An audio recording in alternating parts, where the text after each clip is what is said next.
Are you interested in some spicy new deck tech? Well, here's your host, Capital G! And ladies and gentlemen, Capital G back at it with Hinata, Dawn Crowned. Took a little while to get this one together, but I needed a little bit of a social media break just to take care of a few things around the house. It's still a mess, but at least things are starting to get done, so yay me.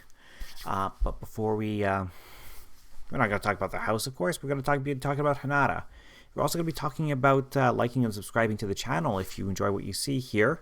Also, come join the Discord group. It's free to join. It's free to play. It's called Dungeons and Cardboard. We've got Magic. We've got Flesh and Blood, D&D.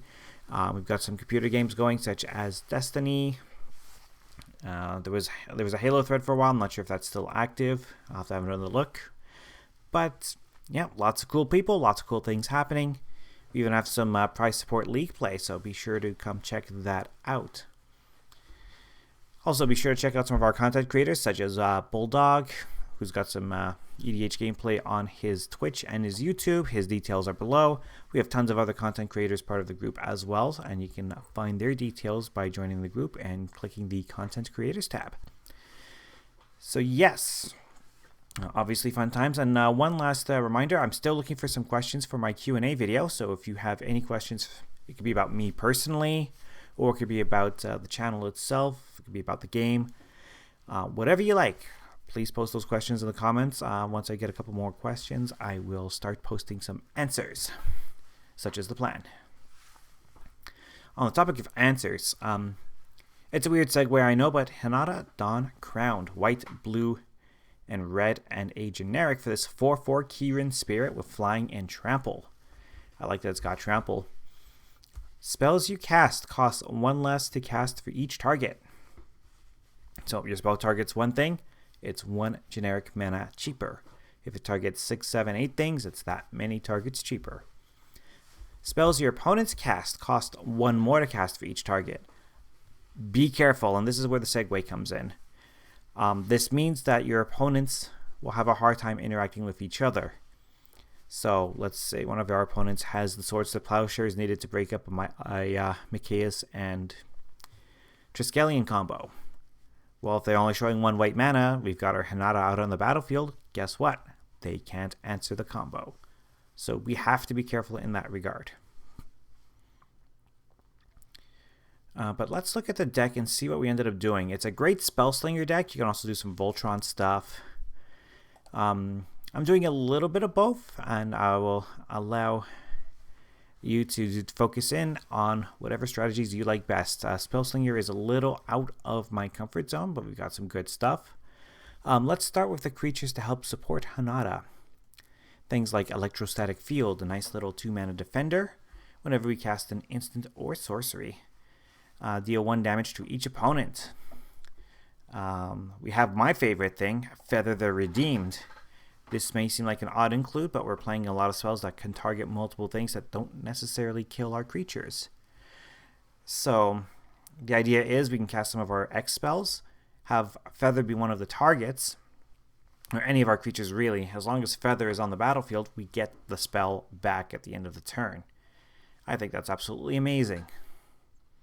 The Goblin Electromancer for further cost reductions on our instants and sorceries. Grand Arbiter, Augustin the 4th. He's a bit of a jerk, I know. But again, we're getting some further cost reductions on our white and blue spells, and we're also further taxing our opponents. Guttersnipe for some more damage to our opponents whenever we cast an instant or sorcery. The Jubilant Skybonder is a nice way to protect our commander. 2/2 flying for white, blue, and 1. So any combination of white and blue mana, we need 2 pips, as well as a generic. Creatures we control with flying have ward 2, basically. Spells our opponents cast that targets creature cost 2 more to cast. So not quite ward, but if somebody wants to swords our commander, for example, and we've got the Jubilant Skybonder out, all of a sudden that sword is really, really expensive. Cassic Flame Breather. Here's a nice little sleeper common from Crimson Vow. Red and 1 for this 1/3 Human Shaman. And whenever you cast a non-creature spell, so the instant, sorcery, or anything else, deal 1 damage to each opponent. That's pretty sweet. Running Kaikar, Wind's Fury, same colors, same mana cost as our commander. It's only a 3/3 bird wizard. Again, it has flying, and whenever we cast a non-creature spell, we get a 1/1 spirit token with flying, and we can also sacrifice a spirit to add red. Our commander happens to be a spirit, so this is a good sack outlet if we need to protect our commander from, say, a control effect, or we need to get rid of our own commander so somebody else can... So opponent A can target opponent B with something. It's nice to have. I keep going back to Shakashima, both Shakashima of 1,000 Faces and Shakashima the Imposter, along with their counterpart Spark Double, because all three of these can clone legendaries, and I think these are vital for the deck. You never know when you're going to run into a Hinata mirror match. You never know when someone is going to clone your Hinata. So in those instances, all the benefits of having Hinata out on the battlefield are gone. But by copying her, I'm assuming Hinata is a her, I'm not entirely sure. But by copying Hinata with one of these 3 copy effects, if our opponents, have a Hinata, or they copied our Hinata or whatever, if they also have the same card as we do, well, at least we still maintain our advantage. And if they don't, then all of a sudden our spells, and we have a lot of X spells where this could matter, can cost 2 less per target or 3 less per target, depending on how many copies we've achieved. They're just good cards anyways, because they're great for copying any of our things. Could copy Grand Arbiter, could copy the Goblin Electromancer, could copy the Storm Kiln Artist, which whenever we cast an instant or sorcery, we get a treasure token. Could copy Vadrik. Vadrik is a pretty nasty commander in his own right. I've seen Bulldog run it to great effect. Red, blue, and 1 for this 1/2 human wizard. And as long as, if it's neither day or night, it becomes day when it enters the battlefield. Instants and sorceries cast X less to cast, where X is Vadrik's power. So just by being on the battlefield without any other modifications, reduces your spells by 1 generic mana. Whenever day becomes night or night becomes day, give him a +1/+1 counter. So if you draw go, gets a +1/+1 counter. Fun stuff. So those are our creatures. I do have one Planeswalker who also helps support the strategy, and that is Saheeli, Sublime Artificer. So is it, and 1 gives us a 5 loyalty Planeswalker. Whenever we cast a non-creature spell, we get a 1/1 servo token. And we can -2, copy an artifact. Well, target artifact we control becomes a copy of another target artifact or creature we control until end of turn. Except it's also an artifact. So, just copy up on some of our damage dealing effects and deal more damage, such is the idea here. The spells are the story of the game, so we are going to focus on our enchantments and artifacts here, and then we'll look at our instants and sorceries. So starting with our artifacts, for mana, of course, the Arcane Signet. We're playing 3 colors. We actually really need to have all our colors at easy access. Azoria Signet, of course, white and blue. Boros Signet, put a mana into it, get the red and the white. Felwar Stone, taps for mana of any color an opponent's lands can produce. We're running 3 colors. Chances are this is going to give us at least something that we can use. The Izzet Signet, rocking Nettlecyst. We'll have enough artifacts and enchantments in the deck so that we can actually throw this equipment onto Hinata and start turning sideways. One possible win condition is to Voltron everyone out. We're not running a lot of Voltron, but it is a good route to go with a Flying Trampler. Soul Ring, of course, gives us the double colorless. The Talismans of Conviction, Creativity, and Progress can all tap for generic mana or can tap for colored mana, but we take a damage anytime we tap for the colors. Totally worth the price. For enchantments, we've got a half a dozen, including All That Glitters. Again, we can throw this onto our Hinata and start swinging. We can even throw this onto Vadrik and get a huge reduction on our spells. So lots of options there. Mishiko's Reign of Truth is essentially another copy of All That Glitters. It could eventually transform into a Portrait of Mishiko, which would be a great attacker for us in its own right. Shark Typhoon. We're going to be casting some big X spells. So Shark Typhoon will give us some big XX sharks with flying. Such is the plan. Yes, we can cycle it, but we don't want to cycle it. We want to get this onto the battlefield and firmly establish it. And just go nuts. Rocking the Timely Ward. We can cast it at flash speed if it targets our commander. An enchanted creature has indestructible. So if somebody's board wiping, throw the Timely Ward down. Auras do get the cost reduction because they usually target something. So auras do get their cost reduced by Hinata's effect. Verity Circle. This might seem odd, but we are actually running a few tap effects, and this is a great way to draw some cards. So the enchantment itself is blue and 2, and whenever a creature an opponent controls becomes tapped, if it isn't being declared as an attacker, we may draw a card. So if our opponents tap their mana dorks for mana, we draw a card. If we play some of our spells that freeze our opponent's creatures, we draw cards. It's awesome. Also, 5 mana to tap a creature without flying, so if we have a ton of extra mana, we have a place to put it. And lastly, the Whirlwind of Thought. Whenever we cast a non-creature spell, and we have a lot of them, we get to draw a card. Great, great enchantment coming out of Ikoria to help us out. But now on to the stars of the show. Our instants and sorceries. In alphabetical order, we're going to start with an Abrade. 1 mana to destroy an artifact or deal 3 damage to a creature. I'm going to say yes, please. Arcane Denial. Counter target spell. Yes, its controller draws 2 cards. Yes, we get 1 card back. But cheap, easy to cast counter spells will be vital in protecting our board. A lot of our spells are very defensive. Things like Choking Tethers. Which, if we're targeting 4 different creatures, it costs us 1 blue at instant speed to tap down 4 creatures. Comet Storm. This was the pack 1, pick 1. Everybody called this card. It is a great pick. Red X with multi-kicker of 1. Choose any target, then choose another target for each time the spell was kicked. Comet Storm deals X damage to each of them. So how this works is you declare your spell, you declare your value of X, and you declare how many things you're targeting. So let's say you're targeting 5 things, so you kick it 4 times. So you determine the cost, then apply the reductions. So because of that, you can pay red and say 4 mana and deal 4 damage to any number of targets. 5 in fact, because the first target would actually reduce the cost of X. So red and 4 would actually deal 5 damage to any number of targets at instant speed. Now, gets even better when we use our Shakashimas to copy our commander. Because what happens then is that everything is reduced by 2 for each target. See where I'm getting at with this? Comet Storm is amazing in this deck, and obviously we have ways of reducing a ton of mana and making a big value of X when we need it. Crush Contraband. With our commander, this is 2 mana to exile both an artifact and an enchantment, so that's super efficient. Fateful Absence. Great little standard card here that works nicely.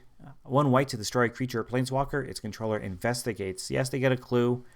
Yes, they get the opportunity to cash it in for a card, but our opponents have to pay to get that card. There's no freebie here, which is really cool. One of my favorite picks for the deck, and check your bulk binder to see if you have this one. Blue and X for Icy Blast. Tap X target creatures. It also has Ferocious, which means if you control a creature of power 4 or greater, those creatures don't untap during their controller's next untap steps. Actually, let's double check that. Yep, 4 power. So, yeah, we are going to be freeze tapping all of our opponent's creatures with the Icy Blast. Even better when we have our Feather out, by the way, because then we can target our own Feather and get the Icy Blast back every turn. Into the Core. Red and 2 for this instant. Exile 2 target artifacts. Super efficient way to wreck our opponent's day. Keep Safe. Counter target spell that targets a permanent we control and draw a card. This does catch people sleeping if they have some targeted removal for us. 1 mana to counter that spell, protect our board, and draw the card back. Yes, please. Sometimes, rather than a counter spell, sometimes you just need that board wipe to resolve, but we need to keep our commander on the board. So we've got Long Road Home, 1 white and 1. Again, Hinata will reduce this to a single white. Exile target creature, and at the beginning of the next end step, return that card to the battlefield under its owner's control with a +1/+1 counter on it. And a similar vein is the arcane version of this, Otherworldly Journey. Same text, the slow blinks get around board wipes. Somebody wipes the board, we dodge it, we get our commander right back while everything else disappears from the board. Another way to protect our board, and this protects our whole board for a single blue mana. The March of Swirling Mist. Coming from Neon Dynasty, 1 blue and X. As an additional cost to cast this spell, we may exile any number of blue cards from our hand. This spell costs 2 generic less to cast for each card exiled this way. Up to X target creatures phase out. Hinata already reduces the cost of our spell for each thing we target. So if we've got 3-4 creatures on the board, or if someone's attacking us with a token army, for 1 blue, phase it all out. All of them. Amazing card here. How this is printed in the same set as Hinata is astounding to me. Mystic Confluence.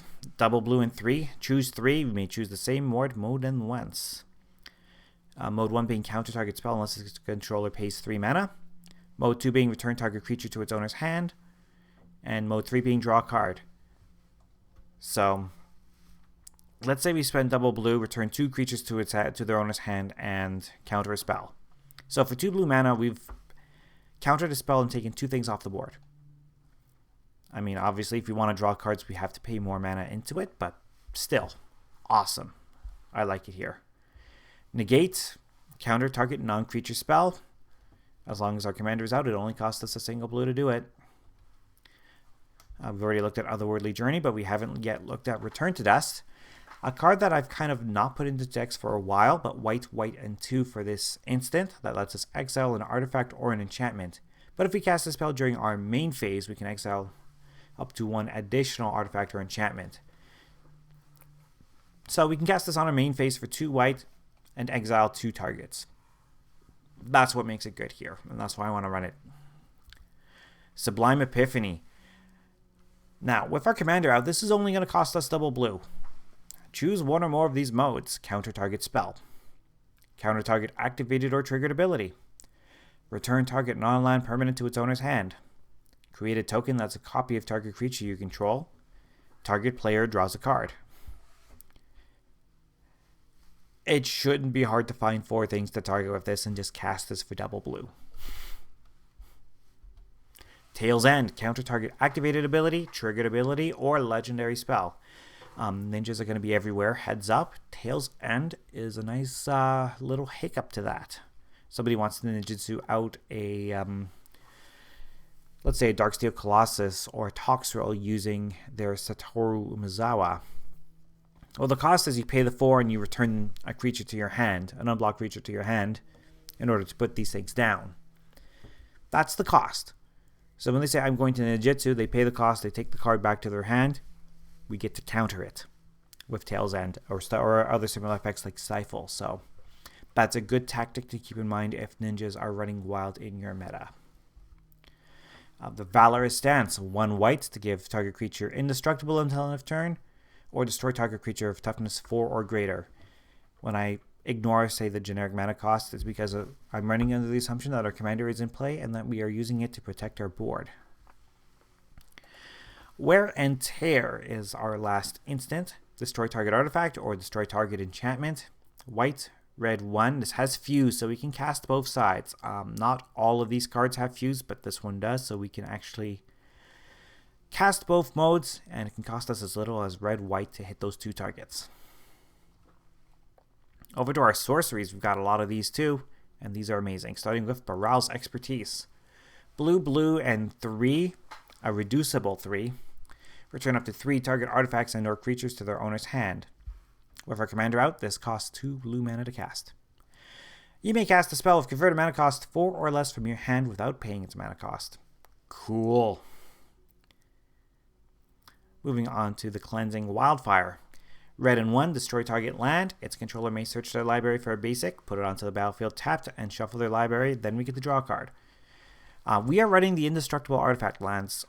So for us, we have the option of either destroying one of our opponent's lands if it's annoying, say a Glacial Fortress. Or we can target our own indestructible artifact lands we get the basic, and we get the card draw. So that's a good way to ramp in these colors, which is something we don't get to typically do. Declaration in Stone for 1, again with our commander out, it's only 1 white. But even without our commander, 2 mana is cheap for this effect. Exile target creature and all other creatures its controller controls with the same name. So if somebody's going wide with tokens and they don't have a sack outlet yet, boom, wipe them all out. That player investigates for each non-token creature exiled this way. So if you're exiling a token army with this, amazing. But even if you're getting only, somebody's commander, for example, they get a clue. That means they have to pay for the benefit of getting the card from Declaration in Stone. So I think it's great removal. It's sorcery speed, a little slow, but it's still excellent. Rocking Deep Analysis. It says target player draws 2 cards. Obviously, we're going to target ourselves, and obviously Hinata is going to reduce the cost a little bit, especially the flashback. The flashback would end up being 1 blue and paying 3 life. Distorting Wake. This is not polite. Blue, blue, blue, X. Return X non-land permanents to their owner's hands. That's planeswalkers. That's artifacts. That's creatures. That's tokens. Take them all off the battlefield. Just make sure nothing's got ward, or don't target anything with ward so you don't have to pay extra for no reason. Rocking the Fiery Confluence, red, red, and 2. Choose 3. We may choose the same ward more than once. We can destroy target artifact, deal 2 damage to each opponent, or 1 damage to each creature. But in concept, we can pay red, red to destroy up to 3 artifacts. So if artifacts are running wild, this is going to be an excellent, excellent card in your deck. If you're not seeing as many as you used to, you might be able to swap this out. But even then, being able to wipe out smaller token armies makes this a great card as well. Gust of Wind. Blue and 3 for the sorcery. The spell costs 2 less to cast if you control a creature flying. Our commander flies, by the way. So this is going to cost 2 mana. Our commander reduces the cost of spells that target by 1. This costs a single blue mana to return a non-land permanent we don't control to its owner's hand, and we get the draw card. 1 blue for the tempo swing. I like it. Hate Mirage, a nice little spicy piece to catch somebody sleeping. Red and 3. Choose up to 2 target creatures we don't control. For each of those creatures, we create a token that's a copy of that creature. Those tokens gain haste. Somebody got a Colossus, and you happen to want one even just for a turn. Hate Mirage. Have fun.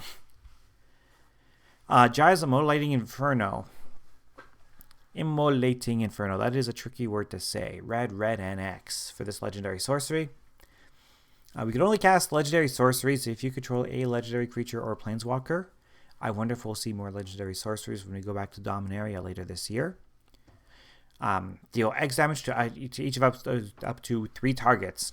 So you target 3 different things.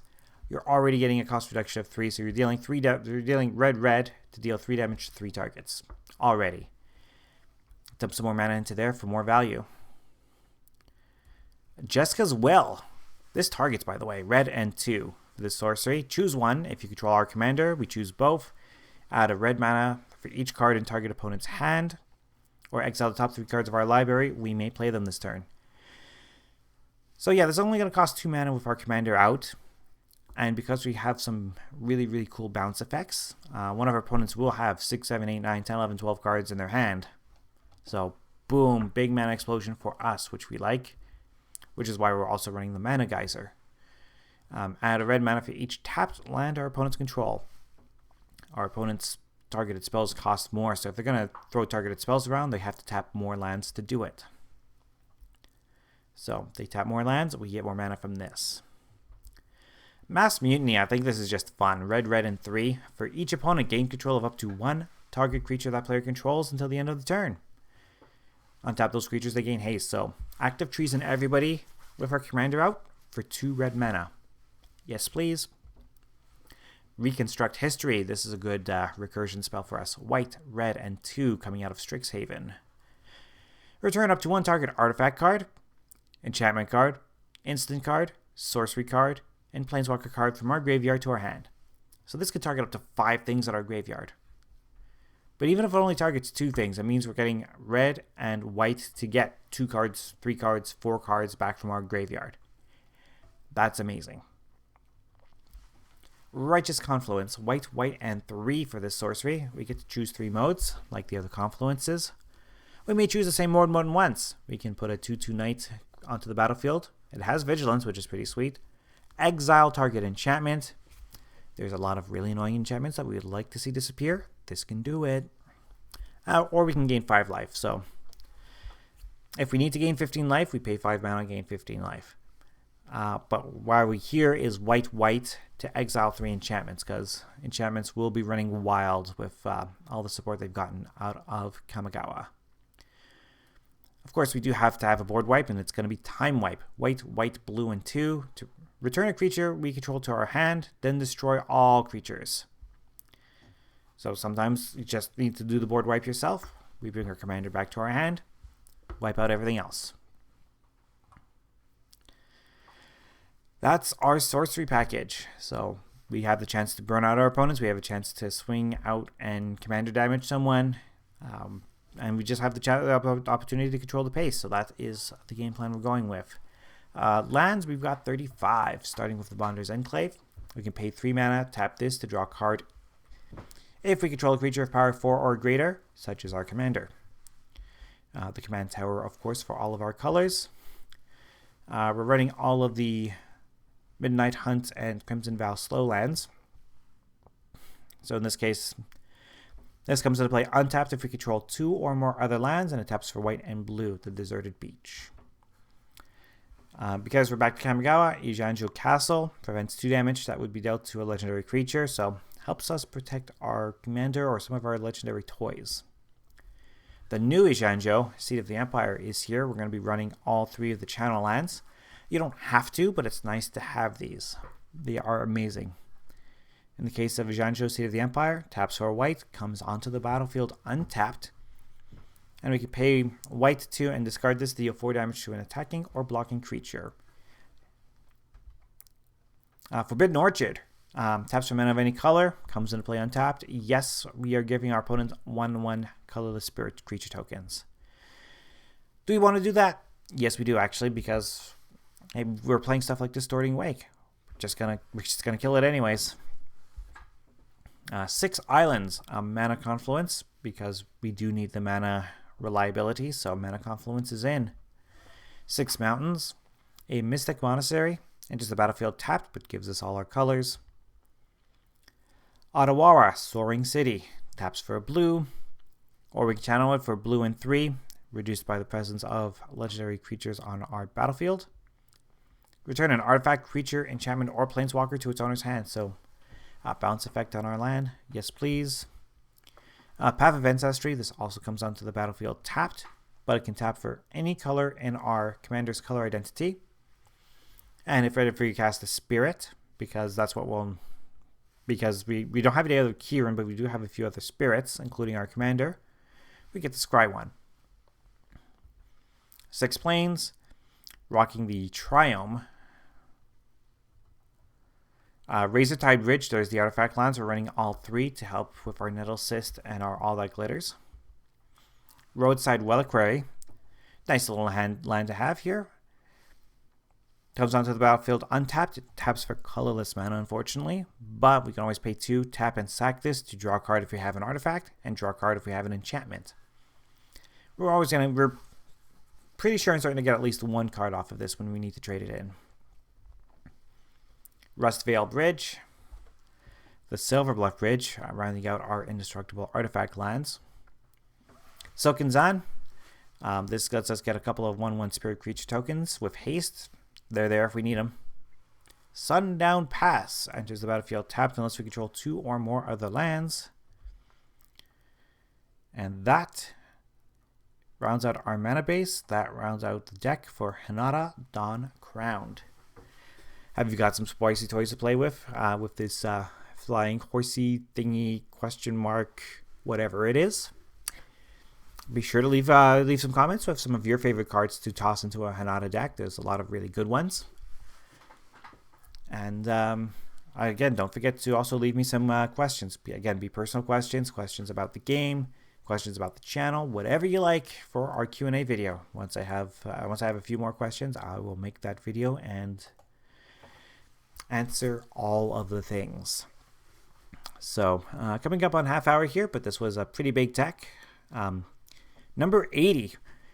I'm going to finish off here by saying that I'm going to actually be slowing down on techs themselves. Maybe 1 or 2 a month from here on out. I do have a different way of presenting deck ideas that I would like to try out and see how everyone likes it. So I do have an Ishon deck that'll be ready soon.